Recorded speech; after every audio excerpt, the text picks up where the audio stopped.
Bonjour, bonjour Grégory, bonjour Hugo. Bonjour. Nous nous retrouvons tous les trois ce matin pour parler de vos romans. Donc Hugo, c'est ton premier roman. Oui. Un jour ce sera vide. Et Grégory, c'est ton deuxième roman. Et nous avions retenu l'année dernière ton premier roman qui était Dans la forêt du hameau de Hart. Oui. Voilà. J'aimerais simplement que vous nous disiez en ce début de quoi parle votre livre. Alors, Hugo. C'est l'histoire d'un petit garçon qui passe l'été tout seul avec sa grand-mère et qui fait une rencontre sur la plage, qui se fait un ami, un autre petit garçon, et c'est toute sa quête d'identité pour essayer de comprendre son histoire familiale et de se réconcilier avec l'autre. Bien. Et toi, Grégory? Alors moi, c'est l'histoire d'un homme qui découvre sur un trottoir une chose non identifiable. Et il va tenter par tous les moyens de donner un sens à cette chose et de découvrir la véritable nature de ce qu'il a trouvé. Et ce sera un prétexte à mille et une aventures saugrenues, loufoques, voire dérangeantes. Qui l'amèneront à New York, à Vienne, dans un abattoir, un magasin de pyjamas, etc. Oui, c'est un long périple, là. C'est pourquoi le titre de Parcourir le monde est d'y rôder. Oui. On parcourt beaucoup. Bien. J'aimerais que d'abord vous nous lisiez un extrait chacun de votre livre, de manière à nous donner déjà la couleur de chacun de vos livres. Alors, qui commence? Vas-y, Hugo. Hugo. Alors c'est un extrait, donc c'est ce petit garçon qui habite dans cette maison avec sa grand-mère. Il est rejoint par une tante qui est folle et qui lui fait très peur. Et donc c'est une scène où cette tante lui parle. Et le chapitre s'appelle Mike Brandt. Elle a dit « C'est pas drôle, il a sauté par la fenêtre du 6e étage d'un immeuble dans le 16e arrondissement. » Je regarde cette gueule de lion sur la pochette du 45 tours, sa grande crinière de fauve et sa mâchoire carrée. Sa mère, c'est Bronia, une amie de ma grand-mère, une amie d'avant. Bronia Rosenberg. J'acquiesce. Oui, Bronia. Sa mère à lui. Qu'est-ce qui s'est passé de Bronia à cette pochette, de Bronia à Mike, de Bronia à cette chanson? Comment devient-on un lion? De Bronia à l'immeuble du 16e, j'imagine très bien. Elle dit Bronia vient de la même ville que ma grand-mère, mais elle ne dit pas si c'est là qu'elles se sont rencontrées. À Lotz. Peut-être que je connais Lotz, mais je ne saurais pas dire si c'est parce qu'on m'en a déjà parlé ou parce que j'ai Lotz quelque part en moi. Je cherche dans les lèvres et dans les yeux froncés par le soleil s'il n'y a pas une ressemblance, mais avec qui? Je ne sais plus ce qui m'a conduit à ce visage, ce qu'il y avait avant que ce visage ne se mette à chanter. L'ennui sûrement m'a poussé dans sa chambre. Il fallait quelque chose, alors pourquoi pas l'odeur des cigarios? Il dit l'amour au bout des doigts. Alors je me dis oui, je suis venu pour les cigarios, pour l'avoir fumé. Elle dit « Toute la famille est morte pendant la guerre dans les camps. » Lui, il dit « Rien qu'une nuit, laisse-moi rien qu'une nuit. » Quelque part en Allemagne. Elle dit « Après la guerre, il ne restait que Bronia. À Lotz, ils avaient une fabrique de collants. » Elle dit « Une maison avec 385 pièces. Est-ce que c'est vrai? Mais après la guerre, il n'y a plus rien. » Et lui qui dit « Faire avec toi le plus grand des voyages. » Il grandit en Israël, dans les kibbutz. Elle raconte les hôtels où il chante, à Tel Aviv, à Téhéran, les rencontres avec les vedettes, l'incroyable célébrité qui devient une inconsolable tristesse. Il dit « Et le poisson meurt sans l'eau de la rivière. » Elle dit « Il ne comprenait pas ce qu'il chantait. Et puis un jour, il devient fou. » Elle dit « Il se croit lui aussi prisonnier des camps, comme moi quand on m'a emmené à la verrière. » Il dit « Aussi vrai que nos corps sont nés de la poussière. » Elle dit « C'était pas la peine de m'emmener là-bas, j'étais pas malade, j'avais juste renversé ma bibliothèque d'adolescente. » Il dit « La feuille qui grandit a besoin de lumière. » Elle dit « J'avais 17 ans et demi. Mes parents, ils n'avaient pas le temps de s'occuper de moi, alors ils m'ont envoyé là-bas. Il paraît qu'elle pleurait maman quand elle téléphonait à la mère de mon ami d'adolescence. Et après, oui, j'étais malade. Malade comme Mike. Elle dit, après, oui, j'avais envie de mourir, parce qu'on ne sort jamais de ça. J'ai peur de ce qu'elle va dire, mais je ne veux pas qu'elle s'arrête de parler. Qu'elle s'arrête de parler avant de me dire ce qui est capable d'emporter, même ceux qui ressemblent à des lions. Elle dit, je ne devrais pas te raconter tout ça. Mais déjà, elle reprend, tandis que je laisse la fumée des cigarios faire pénétrer en moi la laideur de son visage, sa voix gluante à elle et sa voix suave à lui qui demande « Qui saura me faire oublier ?» J'avale tout, les visages sur les pochettes, la couverture en vieux patchwork de laine, le bois cireux. Il faut laisser tout ça rentrer un peu sous la peau pour bien entendre les paroles. Il dit, vous me dites que d'ici peu je ne serai plus triste. Il dit, qui saura me faire oublier ma seule raison de vivre? Il dit, je n'avais qu'elle sur terre, et sans elle, ma vie entière, je sais bien que le bonheur n'existe pas. Et elle raconte l'envie de mourir. Elle raconte toutes les lassitudes en fumant. Et je ne sais pas si elle se rend compte qu'elle parle à un enfant, ou si ma présence, comme le diamant qui frotte les sillons du vinyle, fait sortir des messages gravés en elle depuis longtemps. Elle dit, c'est comme ça. Il dit, j'aimerais bien vous croire, mais ma question reste toujours sans réponse. Et son visage sur la photo du disque, c'est la gueule d'un lion tellement triste, d'un lion de zoo. Et son nom, c'est un nom de cirque, un nom qui n'a plus rien à voir avec Bronia Rosenberg. Je le dis très vite dans ma tête, très vite à l'infini. Et ça fait comme maman, maman, comme quand panier, piano devient panneau, panier. Le disque est fini, elle se tait, elle fait mine de chercher quelque chose dans un tiroir. Ça pue, il fait trop chaud. Je sors de la chambre par la porte-fenêtre sans rien dire. Pourquoi avoir choisi ce passage? Parce que la discussion porte sur la quête de sens, et le personnage, le petit narrateur, c'est un petit garçon qui est plongé dans le silence parce qu'il vient d'une famille où il y a beaucoup de secrets, beaucoup de non-dits. Et comme tous les enfants, c'est un petit enquêteur, il cherche à comprendre le monde qui l'entoure. Et je trouvais que cette scène, elle était intéressante parce qu'elle croise à la fois la voix de sa tante, qui lui raconte un bout d'histoire familiale, les paroles de chansons de Mike Brandt qu'il entend sur le disque, et son monologue intérieur. Et du coup, on comprend bien comment, comme ça, il va essayer de faire feu de tout bois pour essayer de se construire une histoire, et comment toutes les choses se mêlent dans une seule et même mélopée, et que c'est à partir de ça qu'il va essayer de ce champ-là qu'il va essayer de comprendre le monde. Effectivement, dans le livre, il y a énormément de non-dits. Ce petit garçon cherche à comprendre. Il y a plein de choses qu'on ne lui a pas dites, en fait, qu'on ne lui a pas expliquées. Il est un petit peu perdu. Au début de l'histoire, donc il faut situer depuis le tout début, ça se passe sur une plage. On est sur la plage. Et ce petit garçon regarde autour de lui et s'aperçoit que les autres familles sont un peu différentes de la sienne. La sienne, lui, elle est composée de qui? On ne sait pas très bien, mais en tout cas, quand on arrive, il est tout seul avec sa grand-mère. Voilà. On croit comprendre qu'il n'a pas de parents, on ne sait pas très bien s'ils sont morts ou s'ils sont absents.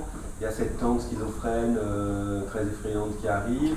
Et en tout cas, il n'y a pas une famille comme une famille nucléaire, parce que lui, il appelle une famille normale. C'est-à-dire qu'avoir des parents, des frères et sœurs dans une circulation de paroles, tout ça, il ne connaît pas. Donc quand il les voit sur la plage en train de jouer ensemble, de se parler, c'est stupéfiant pour lui.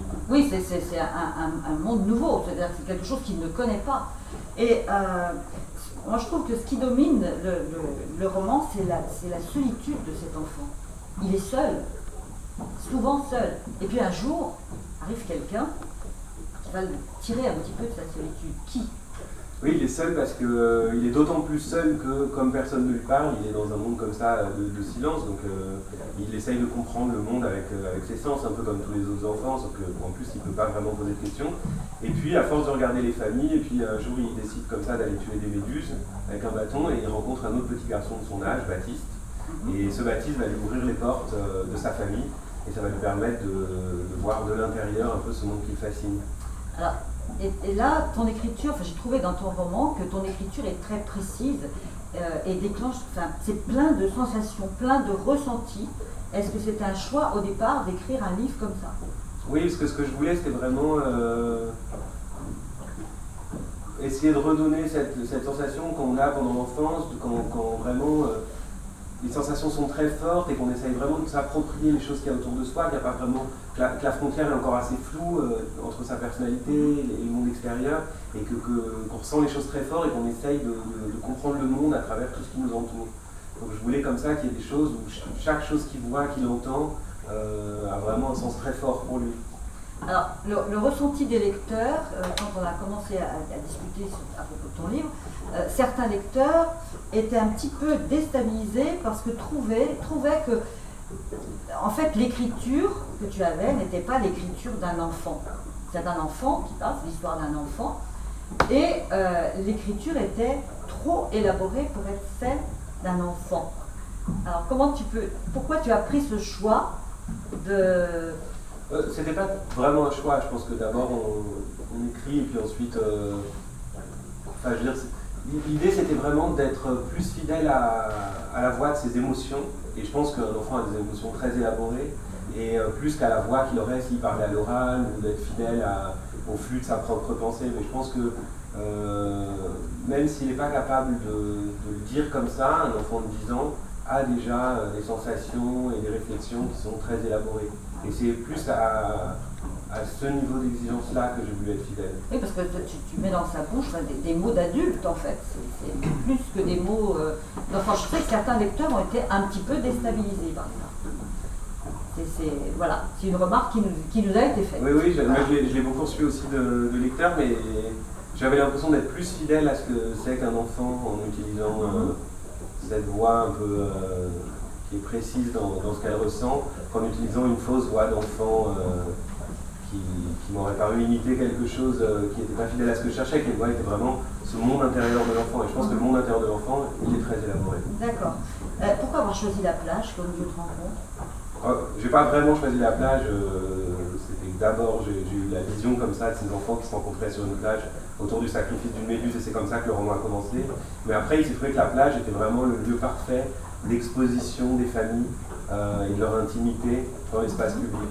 Ça me permettait d'avoir comme ça un lieu avec d'abord cette mer, c'est la mer de Normandie, qui représentait toute cette angoisse et ce monde mystérieux qui entoure l'enfant, et en même temps d'avoir cette scène parfaitement plane où les familles se produisent en public. Et lui, justement, comme il est dans ce regard, dans cette pulsion scopique sur comment c'est une famille, voilà, c'était plus facile que d'aller faire espionner des familles par les fenêtres de leur appartement. Ouais. Et la rencontre avec Baptiste va lui donner l'occasion de découvrir ce qu'est une vraie, entre guillemets, y a-t-il de vraies familles ou pas de vraies familles? Oui, c'est toute la question, justement. Voilà, c'est toute la question. Le modèle d'une famille type, en fait, c'est ça. Papa, maman, frère et sœur, dans la sœur, et un monde très, comment je dirais, très peaufiné, avec des rituels, alors que lui, il ne connaît pas ces choses-là. Et ça va l'interpeller quand même. Oui, et là, ça va lui faire prendre conscience que, en fait, sa famille, alors je dirais pas n'est pas une famille, mais qui n'a rien à voir avec cette famille de Baptiste. En tout cas, elle ne correspond pas à ce modèle bourgeois de famille dans laquelle vit Baptiste, et c'est ça qui va spécialement le fasciner au début, où les gens dialoguent entre eux, se donnent la parole, s'écoutent. Et ça, pour lui, c'est incroyable parce que dans sa famille à lui, personne ne se parle, personne ne dit qu'il s'aime, personne ne prend en compte les désirs ou les angoisses de l'autre. Et donc, au début de sa rencontre, après, il va aller rencontrer dans leur complexité et s'apercevoir que les choses sont un peu différentes de ce qu'il pensait. Mais au début, il est complètement fasciné par cette famille. Et en plus, ça lui donne accès à ce qu'il n'a pas, une mère. Voilà. Même si c'est pas la sienne. La mère, ça c'est un personnage. Moi, j'avais l'impression de voir une maman très éthérée, une espèce de fée, de conte de fée. Mais d'ailleurs, j'ai pensé à Delphine Seyrig. Oui, moi j'ai eu un peu cette impression-là. C'est l'image qui m'est venue. Quelqu'un de très éthéré comme ça, de très doux, voilà, c'est l'image qui m'est venue. Donc c'est voilà l'image qui t'a provoqué la lecture. Je voulais vraiment cette mère complètement fantasmée, parfaite. Est-elle si parfaite? On ne sait pas, mais bon, tout au moins, on a l'impression qu'elle est parfaite. Cette famille est-elle si parfaite? Le papa est-il parfait? On ne sait pas. Enfin, il y a des choses qui sont distillées comme ça, sans trop appuyer, mais qui interpellent quand même. Voilà. Bon, on va passer la parole à Grégory maintenant. Et Grégory, on va te laisser nous lire un extrait de ton texte. On reviendra tout à l'heure, Hugo. Alors, j'ai sélectionné un chapitre qui fait suite à une annonce que mon personnage a postée sur Internet avec une photo de la chose qu'il a découverte sur le trottoir. Et il a posé la question suivante sur un forum. Savez-vous ce que c'est? Qu'est-ce que c'est? Quelqu'un peut-il me donner la nature de cette chose? Et il a reçu une flopée de réponses totalement loufoques, un peu toute la poubelle qu'on peut trouver sur Internet. Je dois dire que quand j'ai lu ce passage-là, c'était plus fort que moi, je riais en lisant. Là, c'est vraiment, effectivement, un aspect d'Internet où on trouve tout, n'importe quoi, tout le monde donne son avis sans savoir, mais c'est hilarant. Voilà. Et en lisant tous ces messages, il va aux toilettes, il vomit et il se couche. Et ce que je vais lire, c'est juste la suite, qui s'appelle L'avantage des grandes villes, et c'était le titre original de mon roman. Le monde me dégoûtait. Allongé sur mon lit, je criais « Salaud !» en donnant des coups de poing dans le vide. Le plus possible, je gardais les yeux fermés. Je ne me levais pas, je ne sortais pas de peur d'être encore une fois inondé de sens, car le monde m'inondait de sens. Non, il dégueulait du sang sur tout et sur tout le monde, le salaud. Des sens contraires, des sens idiots, des sens profonds qui font bondir et courir dans toutes les directions. Je crois que j'ai enfoncé mon poing dans l'écran de l'ordinateur. Ce n'est pas que je me sentais trop bête pour comprendre. J'y ai pensé un moment. Je me suis dit, tu es trop bête pour comprendre. Mais je haïssais le monde. J'ai voulu hurler, mais je me suis retenu. J'avais peur de provoquer quelque part une nouvelle avalanche de signification. Je ne voulais surtout pas ouvrir les rideaux. Je n'ouvrais plus la fenêtre et je regardais l'interstice de jour sous ma porte d'entrée en craignant qu'un chuchotement ou qu'une langue se glisse à travers pour infester l'appartement de sens. Avec des vêtements en boule, j'ai calfeutré la porte. Allongé sur mon lit, j'observais naître en moi un sentiment que je connaissais bien, l'envie d'étrangler quelqu'un. Et cette envie me saisissait les boyaux, me les retournait au point de me faire mal, me donner des coliques et des nausées tant et tant que je suis parvenu un jour à m'arracher enfin de chez moi, quittant mon lit et la chose à laquelle je ne voulais plus jamais penser, presque heureux d'avoir réussi à me lever, et j'ai descendu ma tour, faisant craquer mes doigts un à un, puis tous en même temps, puis plusieurs fois de suite, me disant que j'avais de la chance quand même d'habiter dans une grande ville, car l'avantage des grandes villes, c'est qu'elles offrent toutes les possibilités, dont celle formidable de trouver en bas de chez soi ou dans les rues adjacentes un type que l'on peut frapper et laisser pour mort.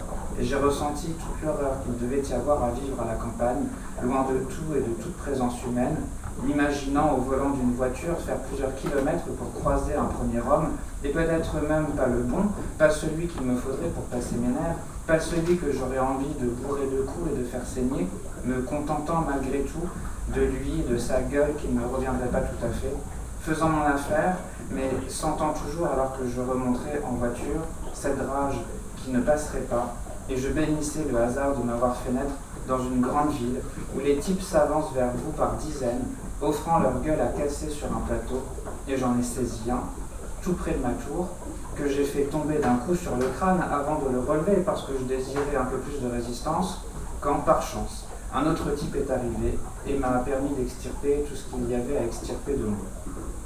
Quand je les ai quittés tous les deux, je me sentais déjà mieux, et je me suis dit que c'était le moment de reprendre ma vie d'avant, et je suis allé au supermarché. J'étais vigile, n'ayant aucun diplôme, aucune qualification, étant dépourvu de physique. Je dois avouer que trouver un emploi, ne serait-ce que cet emploi de vigile auquel je ne me destinais pas, d'ailleurs je ne me destinais à rien, avait été une épreuve qui m'avait dégoûté des journaux et de leurs petites annonces, des DRH et de leurs bureaux en verre trempé, des agences de recrutement et de leurs odeurs de pieds mal lavés. Quand j'ai passé la porte du supermarché ce matin-là, Mo, un collègue vigile, est venu vers moi. « Hé mec, t'es revenu ?» Je lui ai serré la main. Je m'apprêtais à me diriger vers la pièce sans fenêtre où les femmes de ménage rangeaient leur matériel et où se trouvaient nos uniformes, quand il m'a dit « Mec, je crois que tu ferais mieux d'aller voir le patron avant. » Le patron, un homme au bas-ventre si volumineux qu'il se divisait sous sa chemise en deux hémisphères pareils à ceux d'un cerveau, m'a demandé, avec un sourire étrange, si je me croyais dans un putain de Club Med. Et comme je ne répondais pas, il a agité les deux hémisphères de son bas-ventre et crié que je ne pouvais pas foutre le camp sans donner de putain de nouvelles, et puis me repointer un foutu matin comme une fleur. J'étais renvoyé. Ce licenciement prenait effet au moment même où nous parlions, et je n'avais pas intérêt à refoutre les pieds dans son magasin, même pour y acheter un putain de paquet de lessive. À l'entrée, Mo m'a tapé sur l'épaule. « Mec, fais pas la tête, T'inquiète, c'est pas si grave, tu trouveras autre chose. Avec les attentats, tu sais, on cherche des vigiles partout. Et pas que dans les supermarchés, avec ta gueule, tu pourrais devenir vigile à l'Élysée ou à TF1. Tu fais intelligent. C'est l'âge d'or des vigiles, mec. Mo avait raison. Les attentats avaient bouleversé le marché de la sécurité. Et alors que j'ai découvert que chaque magasin de l'avenue était dorénavant gardé à l'extérieur par un vigile qui fouillait les sacs et à l'intérieur par un autre vigile qui fouillait les manteaux avec un détecteur. Le lendemain, j'avais trouvé une nouvelle place, mieux payée, dans la même avenue. Et tandis que je regardais entrer les clients, je me répétais « C'est l'âge d'or des vigiles, mec ». Je souriais. Car si j'avais encore la malchance de me faire licencier, je savais que les attentats me procureraient une nouvelle place quelque part. Je souriais et c'est tout. Je n'écoutais rien, ne regardais rien. Chaque fois que le monde avait l'occasion de m'atteindre, je me calfeutrais au fond de moi-même. Durant cette période assez longue, qui a duré plusieurs mois il me semble, j'allais m'asseoir après le travail sur la banquette d'une boutique de pyjamas, dont les propriétaires ne faisaient pas attention à moi. Très peu de clients venaient nous trouver. Nous y étions tranquilles, à l'abri de tout. De ma banquette, je voyais tantôt la femme à la caisse, tantôt les pyjamas en deux pentures que son mari enfilait sur des mannequins sans tête. Je ne pensais à rien, surtout pas à la chose. Je la manipulais dans ma poche. J'avais bien remarqué qu'elle avait grossi depuis mon retour d'Autriche, mais je m'en fichais. Il s'agissait de quelques millimètres qui lui avaient permis d'atteindre une taille qui la rendait agréable à malaxer et à triturer. Le silence régnait, et les clients, pour s'y conformer, n'osaient parler et choisissaient leur pyjama sans un mot. Mais plusieurs fois par jour, la femme à la caisse allumait une énorme chénifie. Sur l'étagère, la pochette du CD était posée de face, comme si elle voulait que tout le monde la voie. J'y ai lu « Funérailles » de Franz Liszt. J'ai d'abord cru à une farce. Puis j'ai eu l'envie de me lever pour aller fracasser la chénifie. Mais je suis resté assis en me disant qu'il ne fallait pas prêter attention à tout cela, et que ce n'était que le monde qui gerbait une fois de plus son trop plein de sens devant moi. Et j'ai fermé les yeux. Le glas pluvieux des funérailles de Franz Liszt a résonné dans la boutique 4 fois, car dès que le morceau s'achevait, la femme le relançait, sans montrer aucune émotion, aucun enthousiasme, aucun transport. Et j'attendais que finisse ce rabâchage de notes, l'esprit aussi vite que possible. J'ai constaté au fil des semaines qu'elle écoutait les funérailles, et uniquement les funérailles, toujours et encore les funérailles, refusant d'essayer une autre piste du CD, qui tournait, imperturbable depuis des années sûrement dans la chénifie, quand son mari quittait la boutique pour l'arrière-boutique. Malgré cette observation, je ne pensais à rien, refusant de chercher à comprendre, et j'écoutais en triturant la cheveux dans ma poche, le cerveau piétiné par ce rythme qui ne faisait que s'amplifier avant d'éclater. Et jamais, quand la musique s'arrêtait enfin, nous n'avons échangé un mot, elle et moi. Elle avait un regard émoussé, qui semblait, tout en me traversant, ne pas me voir, et se contenter de l'auréole béate formée par ses cils. C'était un regard sot, identique à celui que donne la digestion après un repas trop lourd, et à travers lequel celui qui voit et celui qui est vu ne distinguent que de l'ennui. Mais un soir, elle m'a demandé ce que j'avais à la fin, dans ma poche, comme si elle craignait tout à coup, dans cette période d'attentat, qui, dois-je le rappeler, m'a permis de sauver ma peau, que s'y trouve une arme ou le détonateur d'une bombe. Je l'ai rassurée en disant que ce n'était qu'un gris-gris, une sorte de balle anti-stress, sans céder à ce qu'elle n'exprimait pas, mais que ses yeux exprimaient pour elle, l'ordre de sortir la chose de ma poche. Un autre jour, comme l'on jette un bâton dans la cage d'un lion pour obtenir de lui un mouvement de patte ou un rugissement, j'ai extrait la main de mon pantalon et l'ai posée sur mon genou, les doigts hermétiquement refermés dessus. La femme s'est approchée, le visage mu par quelque chose qui avait étiré ses yeux et affiné ses narines, comme celle d'un animal en chasse. J'ai écarté les doigts un à un. La chose s'est révélée dans toute son ampleur. Je l'ai fait rouler dans ma paume et la femme a crié et alerté son mari dans l'arrière-boutique qui enfilait des pyjamas sur de nouveaux mannequins en résine. Et tout en hurlant, elle a agité les bras et les mains sans parvenir à articuler de véritables mots. Et j'ai découvert dans ses cris primitifs la femme préhistorique qu'elle avait été. Au moment où les funérailles éclataient en pleurs, magnifiques, La femme a fait demi-tour, elle a pris un balai derrière la caisse et l'a brandi au-dessus de sa tête quand son mari a surgi en hurlant à son tour, mais hurlant de vrais mots, de vraies phrases et de vraies insultes, comme si, dans le fond de son arrière-boutique, il mâchait et remâchait depuis des semaines la bouillie dont il m'a recouvert en étouffant le martèlement grandiose et colossal du piano qui, parce que je le connaissais par cœur, a continué à jouer en moi alors qu'on me jetait dehors et que je fuyais sur le trottoir, convaincu que plus jamais de ma vie je ne pourrais retourner m'asseoir sur la délicate et moelleuse banquette de leur boutique de pyjama. Bien, je pense qu'on a sûrement dû s'apercevoir qu'on n'a pas du tout le même style d'écriture. Grégory avait même par moments du mal à reprendre son souffle parce que autant chez Hugo les phrases sont courtes, autant chez Grégory elles font une page et demie. Ça avait déjà été remarqué par les lecteurs dans ton premier roman. Pourquoi ce style d'écriture ? Parce que il faut être très intelligent pour dire des choses avec des petites phrases. Et je pense que moi j'ai besoin de beaucoup d'espace pour dire et redire et remâcher ce que j'ai envie de dire. Et j'aime bien, mais avec l'extrait d'Hugo, on a vu que quand même il y avait la répétition de il dit, elle dit, crée un rythme qui envoûte. Et moi j'aime quand les phrases tournent sur elles-mêmes en toupie et créent un charme et qu'on tourne les pages sans s'en rendre compte. J'aime bien l'idée d'un flow. Qu'on rentre dans un livre, qu'on soit pris par une vague. C'était mon objectif, de faire de l'ampleur. Après je pense que j'ai une tendance à faire de très grandes phrases à l'écrit et depuis toujours. Ça demande du souffle, hein. Quand on le lit, ça demande du souffle. Alors, dans l'extrait que tu as lu, là, tu n'as pas lu les notes en bas de page. Et effectivement, dans ton livre, par moment, on a des notes très longues, elles aussi, en bas de page. Pourquoi ces notes ? Il y a deux raisons. C'est parce que j'avais, en écrivant ce livre, un modèle. C'était les récits de psychanalyse de Freud, qui adore truffer son texte de notes.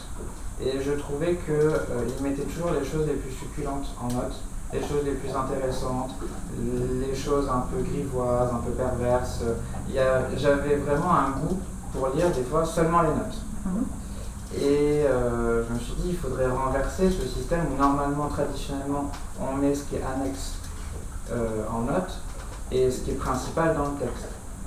Et là, j'ai voulu donner de la place aux notes, donner un rôle narratif aux notes et pas seulement explicatif. Il y a aussi l'idée que dans mon roman, il y a une inquiétante étrangeté qui est en train de se mettre en place.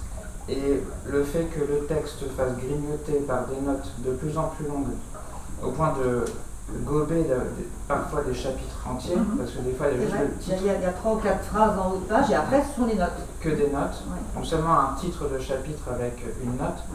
C'est montrer que le texte se fait avaler par quelque chose et le personnage se fait avaler par quelque chose. Et après il faut lire le livre pour comprendre. Il faut lire. Alors là, autant chez Hugo on est beaucoup sur la plage ou dans la famille. Voilà. Chez toi, on se promène. Oui. C'est une longue divagation, on parcourt le monde.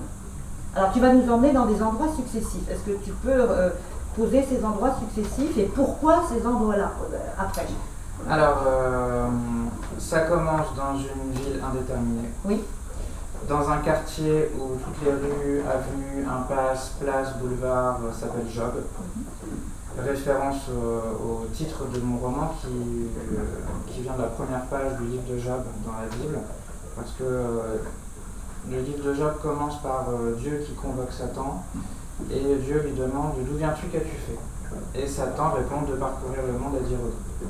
Et je trouvais intéressant l'idée de rodement, de rodage, de rodation, je ne sais pas comment on peut dire.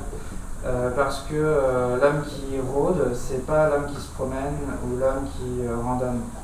Et quand on lit les rêveries du promeneur solitaire, on n'a pas du tout la même littérature que par exemple Baudelaire qui dans le spleen ou les petits poèmes est un personnage qui rôde. Et rôder et se promener, c'est une autre attitude. Et suivre un personnage qui rôde, c'est forcément se tenir à distance, être un peu inquiet du fait qu'il puisse se retourner. Je voulais quand même que le lecteur soit inquiet de ce qu'on lui raconte, comme si on suivait un inconnu qui rôde et qui est menaçant. Inquiet, on l'est, hein, on l'est. Et puis alors, on se retrouve à Vienne. Hein. Ah oui, donc on parle de cette ville sans oui, nom. Voilà. Alors, dès le début, le fait qu'elle soit sans nom, avec des rues qui ont toutes le même nom, on se dit, dès les premières pages, dès le début, je me suis dit, oh là, je suis dans un monde bizarre. Oui, bah c'est bizarre. C'est bizarre. Ma référence est Kafka. Ça, on le sent très bien. Hein. On est dans le monde de Kafka. Et après, on arrive à Vienne, où on va rentrer dans la maison musée de Freud, où il va se passer tout un tas de profanations sur le bureau de Freud.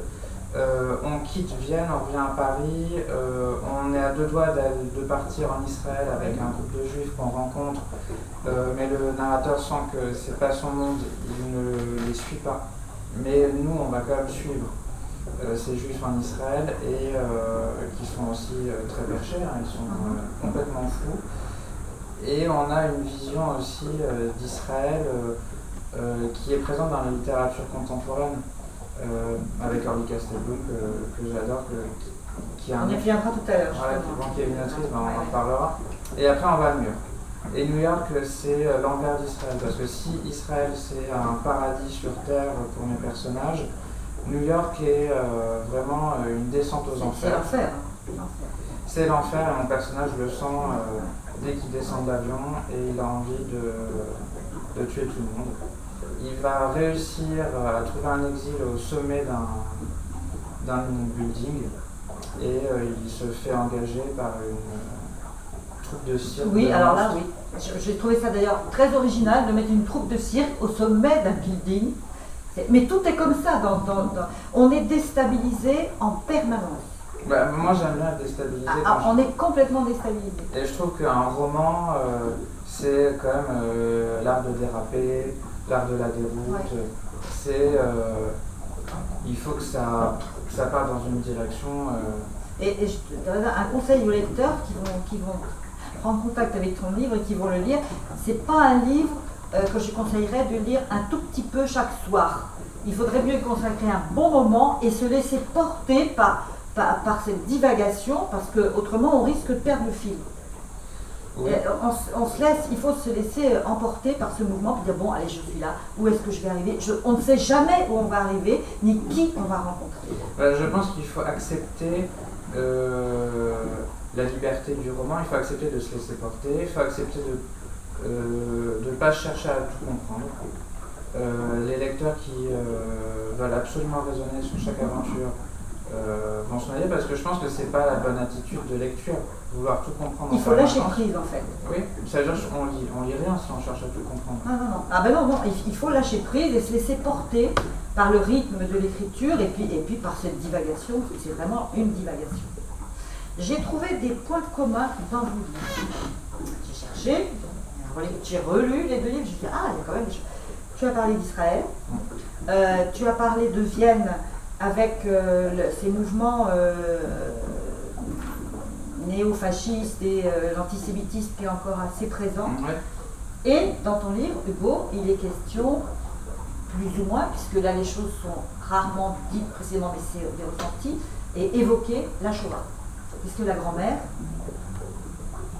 est une survivante de la Shoah. Oui. Est une survivante de la Shoah. Mais c'est évoqué d'une manière très discrète. Pourquoi ? Ce qui m'intéressait justement, c'était de voir à hauteur d'individu, en l'occurrence d'un individu enfant, les répercussions de l'histoire, mais justement comment tout ça a des effets à un niveau très intime que lui-même ne peut pas élaborer. Et je voulais voir justement comment cette solitude, ce silence, ces histoires familiales et ces secrets se traduisaient dans son monde minuscule à lui, sans avoir besoin d'en parler. Et je pense que les deux personnages de notre roman, ils sont traversés par des angoisses qu'ils ne sont pas capables d'exprimer. Et finalement, les deux, il y a une partie de la réalité qui se dérobe à leur regard. Le personnage de Grégory, c'est cette chose qu'il ne veut pas vraiment voir. Et mon personnage, c'est le destin de ses parents, le destin de sa famille. Et du coup, ça les rend dans une sorte d'hyper-vigilance au monde extérieur, où ils sont complètement traversés par absolument tout ce qui les entoure. Dans une sorte d'angoisse et de folie. Alors, autre point commun, tous les deux, vous parlez de méduses. Beaucoup chez toi, Hugo, puisque ça commence par les méduses. Alors, tu nous as raconté, on est sur la plage et il y a des méduses qui interpellent les enfants. Et c'est là, à propos des méduses, justement, il va y avoir cette rencontre entre les deux petits garçons. Pourquoi avoir choisi les méduses ? Et je voulais que leur rencontre se passe autour d'un sacrifice. Et il y avait cette idée de la méduse, qui est cet animal dont on ne sait pas bien s'il est mort ou vivant, qui est un peu translucide comme ça, et qui éveille leur curiosité, cruelle, puisque c'est pour les tuer, on les déchirer, parce qu'ils ne savent pas s'ils les tuent vraiment, si ça passe à sont vivantes. Et ça correspondait un peu à l'attitude du petit garçon par rapport au monde qui l'entoure, où il a en même temps il est dans ce désir d'aller vers l'autre, un peu dans cette cruauté parfois, et dans ce désir de comprendre comment les choses sont faites à l'intérieur, comment ce qui n'est pas directement sous son regard, qu'est-ce qu'il y a derrière. Et autour des méduses, il va se provoquer une autre rencontre, parce que les deux petits garçons vont être très liés, vont devenir très très amis. Et à un moment, il y a d'autres garçons qui arrivent et qui les interpellent sur les méduses. Et on a l'impression, les deux amis ont l'impression que c'est chasse gardée, c'est leur méduse, il ne faut pas que les autres viennent. Alors, et j'ai trouvé très drôle parce que c'est Baptiste, je crois, qui répond quand les autres disent mais t'en as déjà mangé, histoire de mettre les autres, parce que les autres font c'est les gros durs un petit peu. Oui, je voulais parler de la violence entre garçons, parfois comment se fabriquent les petits garçons, et comment se fabriquent les petits garçons dans cette allégeance à la violence, et ces injonctions à la virilité. Et justement, le petit narrateur, il est très préoccupé par comment être un garçon normal. Et il est fasciné par le fait que son ami Baptiste arrive à être un garçon normal sans céder à cette violence, justement. Alors c'est très drôle, parce que les autres arrivent comme les gros durs, et en fait Baptiste tout de suite les casse en disant... Mais parce qu'il est très doux finalement. Voilà. Et chez toi, Grégory, il est aussi question de méduse. Mais puisque Hugo est le spécialiste de la méduse, moi ça fait écran, je n'arrive pas à savoir à quel moment je parle de la méduse dans mon roman. Je m'en souviens plus du tout. C'est très très bref. Il y a un moment, je ne saurais pas le préciser, mais ça m'a interpellée. Je me dis, il est question aussi de oui, dans une comparaison. Mais pour moi, du coup, la méduse, c'est Hugo. C'est Hugo. Et ça a guidé mon roman avec la méduse. S'il est réédité, on coupera. Alors, chez toi, Hugo, il y a beaucoup de non-dits. Alors que chez toi, il y a beaucoup de dits, et de dits de plus en plus farfelus. De surdits. De surdits. On est quelque part noyé dans toutes ces choses-là. Et alors, moi j'étais intéressée parce que je me suis dit, on va finir par savoir ce que c'est que cette chose dont il nous parle. C'est quoi cette chose ? Je pense que il y a des indices dès la première page. Quelqu'un qui est attentif et qui relit la première page peut comprendre. Il y a une interprétation qui clôt le livre. Traditionnellement, on pourrait dire, puisque c'est la fin du livre, c'est la solution du livre, mais la façon dont je l'amène porte un doute parce que c'est la 100e interprétation. Donc on se dit pourquoi celle-ci et pas une autre. C'est une fin ouverte. Pour être ouverte, c'est ouvert. Le lecteur choisit d'y croire ou non. Et en fait, moi je voulais aussi... je voulais pas céder à l'envie du lecteur qui veut savoir, qui veut absolument lire le livre et à la fin veut savoir quelle est la chose. Je me suis dit non, je vais l'embêter jusqu'à la fin et laisser en suspens. C'est déstabilisant jusqu'à la fin parce qu'on n'a pas la solution. Mais moi j'ai l'impression qu'on a complètement la solution. Ça dépend des lecteurs. Voilà, on met la solution. À la limite, on met presque la solution qu'on veut. On met la solution qu'on veut, Hugo. Voilà.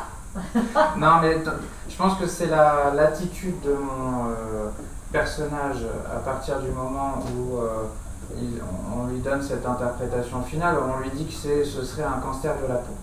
Il a ramassé une chose par terre, après il la prend dans la main en permanence et il la montre à tout le monde. Et après il ne la lâche plus, cette chose. Et la chose, donc il va l'appeler numéro 1 parce qu'il va y avoir une deuxième chose ici, une troisième chose là, et il se dit qu'il ne faut pas les laisser tomber, donc il serre le bras contre la poitrine parce qu'il se dit sinon ça va tomber. Et il ne comprend pas que c'est des manifestations d'un cancer de la peau. C'est l'interprétation, la dernière interprétation, c'est pas forcément la bonne. Mais son attitude change parce qu'à partir de ce moment-là, il rencontre une fille dans une valise qui lui dit bah, va dans une valise aussi. Donc de façon très sérieuse, triste, il y a quand même eu des funérailles qui ont sonné pendant tout le roman. Il va trouver un coin désert dans les Yvelines, poser sa valise avec sa nouvelle copine le long d'une route départementale et il s'enferme dedans.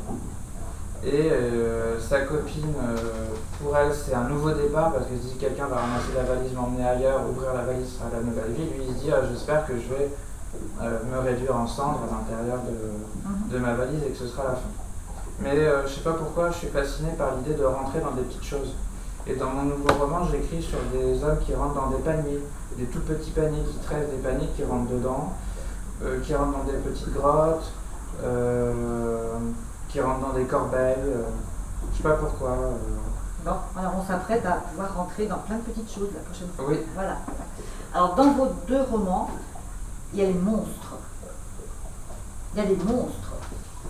Chez toi, Hugo, c'est la tante, c'est le groom ou le groom, je ne sais pas comment il faut le prononcer, c'est le monstre. Pourquoi avoir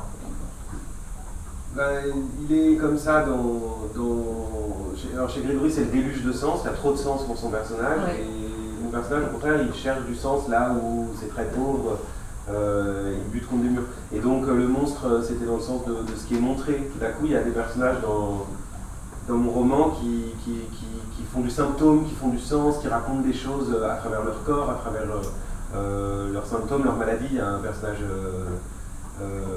qui est mourant. Il y a cette tante qui a le corps déformé par la maladie, par les médicaments, par la folie. Et tout ça, c'est très important pour lui parce que tout à coup, il se passe quelque chose et en dehors des mots, ça raconte quelque chose, là où on ne veut pas lui dire les choses.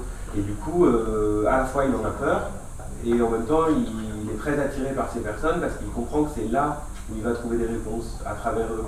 Et donc ça m'intéressait cette notion de monstre aussi parce que je voulais raconter comment ce petit garçon, il y a parfois une confusion entre ce qu'il aime et ce qui le dégoûte. Et il croit qu'il a du dégoût pour cette tante, et il a du dégoût pour cette tante, mais en fait c'est beaucoup d'amour aussi, mais un amour qui est contrarié par la peur, par la honte, par les secrets et par le regard que le reste de la famille porte sur elle. Et je voulais montrer comment ces sentiments peuvent être mêlés. Et cette figure du monstre, de celui qui montre trop, m'intéressait beaucoup. Et la tante, je la voyais un peu comme un golem. Elle est faite un peu de tous ces secrets de la famille. C'est une sorte de monstre comme ça, mais en fait, elle charrie des choses qui leur appartiennent à tous. Et il y a le fils de la voisine aussi. Voilà, c'est lui qui est malade, le fils de la voisine. Il est malade et c'est vrai que quand il se déplace sur la plage, tu décris tout ça, j'avais l'impression de voir quelqu'un complètement désarticulé, quoi, et puis qui interpelle. Oui, lui il est malade du sida. Alors ça intéresse beaucoup le petit garçon, parce que ça se passe des années 80, donc c'est une épidémie qui est très présente à l'époque, mais dont on ne parle pas autour de lui. Et puis aussi, ces corps décharnés, pour lui, ça fait écho aux morts de la Shoah, dont pareil on refuse de lui parler, mais dont c'est à l'existence. C'est ce que je disais dans ton roman, il y a plein de petites choses comme ça qui sont distillées pour vraiment aller dire ah oui, ça demande la réflexion à chaque fois. Je voulais qu'on soit dans le même état que lui, c'est-à-dire où le monde est fait d'indices. C'est réussi. Je vois les monstres, ça commence dès l'avertissement avec cette femme, Caroline. Je dis ça commence fort.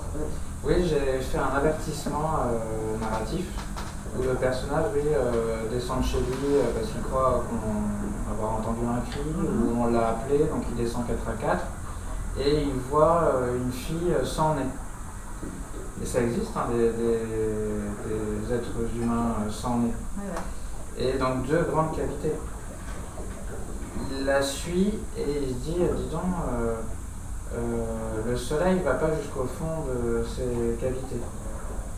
Et il se dit, mais moi, le soleil me brûle la peau, je suis jaloux parce que le soleil la gâte, et moi non. Donc du coup, il se dit, il a envie de la flatter, de lui dire tu as de la chance, et au bout d'un moment, en fait, le seul cri qu'il arrive à lâcher, c'est salope, parce qu'il est jaloux de la faveur du soleil. Bah oui, c'est un avertissement sur le style du roman. Voilà. Il ne va pas falloir chercher midi à 14h. Voilà. Et dans ton roman, tu évoques des auteurs. Alors j'aimerais que tu nous en parles un petit peu. Oui, parce que toute cette fantaisie et ce surréalisme, même si le terme surréalisme ne convient pas, mais le côté saugrenu, tout ça, ça vient de plusieurs auteurs, comme Orly Castelblum, qui n'est pas du tout connu en France, mais qui est une star en Israël, qui a obtenu tous les prix qui existent là-bas. Elle doit avoir 60 ans aujourd'hui. C'est son vrai nom, Orly Castelblum. Rien que ça, je trouve son nom tellement beau que très très beau. Et toute son œuvre est construite sur ce qu'elle appelle un réalisme gazeux. C'est-à-dire, c'est ni du réalisme ni du gaz, c'est un entre-deux, moi qui me plaît bien, où je me sens à l'aise parce que je suis incapable de décrire la réalité et je suis incapable d'être dans la fiction totalement farfelue. Je suis dans un entre-deux,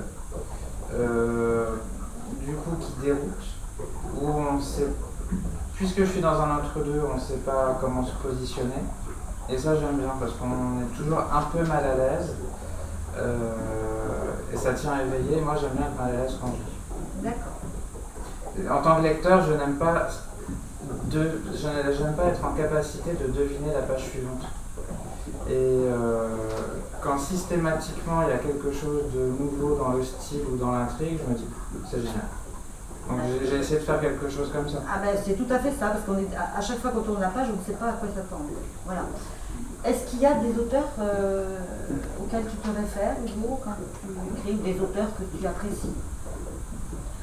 Bah oui, mais là, oui dans la vie, mais là pour ce livre en particulier, c'est vrai que c'était particulièrement Nathalie Sarraute et ses tropismes, et j'étais vraiment intéressé par cette idée de tropisme, c'est-à-dire de décrire des sensations avant même qu'elles émergent à la conscience. Et ça a beaucoup guidé mon écriture pour ce roman précis. Très bien. Bien, écoutez, on va vous remercier tous les deux. Et puis j'invite les lecteurs à découvrir vos romans. Merci. D'un style très différent, mais très intéressant. Merci.